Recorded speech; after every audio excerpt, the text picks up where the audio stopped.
एक बार फिर से स्वागत है आप सभी का हमारे चैनल जीटी गुरुजी पर, जहां आप सबको पता है G for grammar and T for translation के वीडियोज आप सभी को मिलते हैं। मैं हूं आपका होस्ट, आपका दोस्त प्रभात कुमार सिंह, और आज मैं आप सबके लिए लेकर आया हूं ऑक्सफोर्ड करेंट इंग्लिश ट्रांसलेशन के एक्सरसाइज 58 के सॉल्यूशन को लेकर के, जिसमें है एडवांस लर्नर्स, और इसे इंग्लिश में, हिंदी से इंग्लिश में ट्रांसलेट करना है। चलिए तो शुरू करते हैं। वैसे ये जो एक्सरसाइज 58 है, तो अभी तक 57 एक्सरसाइज के 1 से लेकर 57 तक के एक्सरसाइज का वीडियो अपलोड हो चुका है। उसके प्लेलिस्ट का लिंक आपको ऊपर आई बटन में और नीचे डिस्क्रिप्शन में भी मिल जाएगा, तो वहाँ से जा करके आप देख सकते हैं। इसके अलावा आपको हमारे चैनल पर प्लेलिस्ट मिल जाएगा ऑक्सफोर्ड जूनियर इंग्लिश ट्रांसलेशन का भी, पहले उसी को बनाना चाहिए, फ्री से बनाना चाहिए। इसके अलावा आपको ऑक्सफोर्ड करेंट जो है करेंट इंग्लिश ग्रामर का भी वीडियो लगभग कंप्लीट होने वाला है, और ऑक्सफोर्ड जूनियर ग्रामर का जो Oxford current junior English grammar का पूरा कंप्लीट हो चुका है। उन सब का भी प्लेलिस्ट आपको ऊपर आई बटन में और नीचे डिस्क्रिप्शन में मिल जाएगा। चलिए तो अब शुरू करते हैं इसके सॉल्यूशन को। यह एक गाय है और वह एक बैल। अब नहीं भी हैं तो आपको कोई दिक्कत नहीं, अर्थ है this is a cow and that is an ox, तो यहाँ इज हम लगाए हैं।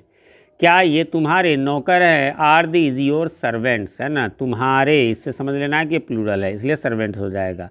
क्वेश्चन मार्क जरूर दिया करें, बच्चों को आदत होती है कि जो है वो मतलब क्वेश्चन मार्क या फुल स्टॉप सोचते हैं, वो कौन सी बड़ी बात है। नहीं, बहुत बड़ी बात है एग्ज़ाम वगैरह में। इससे मार्क्स ऐसा नहीं है कि बहुत कट जाता है या ज़्यादा आता है देने से। इससे होता है टीचर का मूड बनता बिगड़ता है कि भाई ये बताइए सिंपल सी चीज़ें इन लोगों को नहीं आती है, क्या पढ़ते हैं, तो इसलिए इनका ध्यान रखना चाहिए। और दूसरी गौर करने वाली बात है, सर्वेंट्स में ई से सर्वेंट नहीं होता है, ए से होता है, जैसा कि आप यहाँ देख सकते हैं। अगला, नहीं ये मेरे नौकर नहीं हैं, ये मेरे दोस्त हैं। नो, अब ध्यान रखिएगा, हाँ और नहीं जब लिखेंगे तो हिंदी में भी इसमें कॉमा है और इंग्लिश में भी हमें इसे कॉमा देना होगा, ठीक है।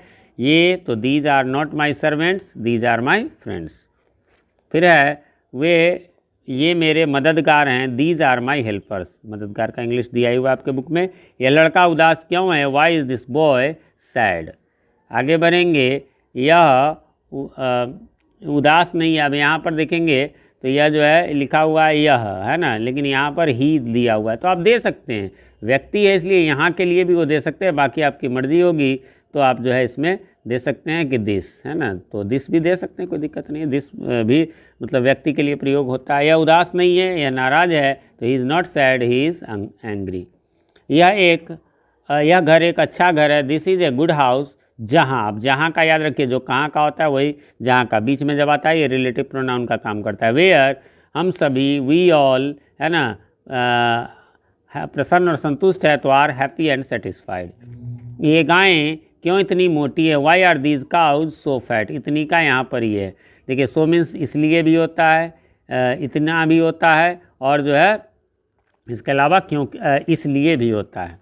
जैसे I am tired so I am going to sleep, मैं थका हूँ इसलिए सोने जा रहा हूँ। यहाँ इतना का ये देख लिए, और इसके अलावा आप जो है और भी यूजेस जो है वो जानते ही होंगे।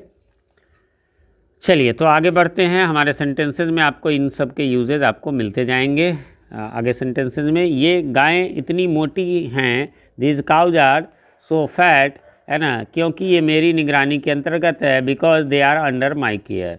यह लड़का हिंदी में एमए है, this boy is an MA, है ना। एमए के पहले एन लगता है, क्यों लगता है? क्योंकि एम कैसे लिखेंगे, एम यानी ए से शुरू हो रहा है। एक्चुअली ध्यान में रखेंगे, हिंदी में अ से लेकर के और औ तक जिस से उच्चारण जिन वर्ड्स का, जिन नाउन्स का शुरुआत हो सिंगुलर नाउन का, उसमें एन लगता है, बाकी में ए लगता है। ये मैं नॉर्मल वे में बच्चों को बताता रहता हूँ। चलिए, तो यह लड़का हिंदी में एमए है, फिर से बता दूं, this boy is an MA इन हिंदी। इसका भाई बीए है, भले ही इसमें एक नहीं है, his brother is a BA. ये लड़के प्रसन्न थे, दीज बॉयज़ वर हैप्पी, परंतु अब ये प्रसन्न नहीं है, but now these are not, these aren't happy. आप आरंट भी लिख सकते हैं, आर नॉट भी लिख सकते हैं। देखिए ये ना कई में दिया रहता है, कई में मतलब आपके मर्जी पर। यदि आप इंग्लिश बोलना चाहते हैं तो कोशिश कीजिए शॉर्ट बोलने का, तो पूरा भी बोलेंगे तो है ना, आरंट, वॉजंट, जैसे अगला में है विल नॉट का वोंट, तो इन सब का प्रयोग आप कर सकते हैं। इसे थोड़ा स्टैंडर्ड लगता है, बाकी जो है वो आप विल नॉट भी लगा सकते हैं। क्या ये लड़के प्रसन्न नहीं रहेंगे? Will these boys not be happy. ये बच्चे फूल के समान सुंदर हैं, these children are beautiful like flowers. वे बैल क्यों खतरनाक है? Why are those oxen dangerous. बैल का ऑक्स का प्लूरल ऑक्सन होता है।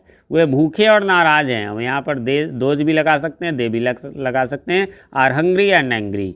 ये मेरे लिए हैं, दीज आर फॉर मी, और वे तुम्हारे लिए, and those are for you. लिए के लिए बस वही फॉर लगाते जाते हैं हम लोग। फिर अगला, क्या ये गरीब लोग हमेशा गरीब रहेंगे? विल दीज पुअर पीपुल, हालांकि केवल पुअर से भी चल जाएगा, है ना, तो लेकिन कब? जब उसके पहले द लगाएंगे, है ना। लेकिन यहाँ चूँकि दीज है तो इसलिए द लगाना ठीक नहीं होगा, इसलिए will these poor people always be poor. ये किसान गरीब नहीं रहेंगे, these farmers will not be poor. क्या आप एक किरानी हैं? किरानी का English are you a clerk, है ना, किरानी का क्लर्क होता है। नहीं, मैं किरानी नहीं हूँ, जैसा कि ऊपर बताया, नहीं के बाद कॉमा देना है। No I am not a clerk, मैं एक हाकिम हूँ। I am an officer, officer का इंग्लिश देख लीजिए, हाकिम होता है। क्या आपके भाई किरानी हैं? Is your brother A clerk, यहाँ ये भी हो सकता है आर योर ब्रदर्स क्लर्क्स, है ना। अब यहाँ कहिएगा कि सर तो ये आपके तो बहुवचन है, तो हाँ, बड़े भाई के आदर के लिए हिंदी भाषा में आदर सूचक वाक्यों में बहुवचन का प्रयोग होता है। बाकी यदि नहीं तो इस अर्थ में आप प्लूरल में भी बना सकते हैं। हाँ, वे किरानी, अब क्लियर हो गया। Way yes he is a colour का, नहीं तो फिर उस हिसाब से बनाएगा तो यस दे आर कलर्स, वैसे बेस्ट यही आंसर है। आगे बढ़ते हैं। नहीं वे किरानी थे, नहीं वे किरानी थे परंतु अब वे भी एक अफसर है। No he was a clerk but now he is also, भी के लिए ऑल्सो एन ऑफिसर। कल यह मेरे लिए तैयार क्यों नहीं था? वाई वॉज इट या this not ready for me yesterday.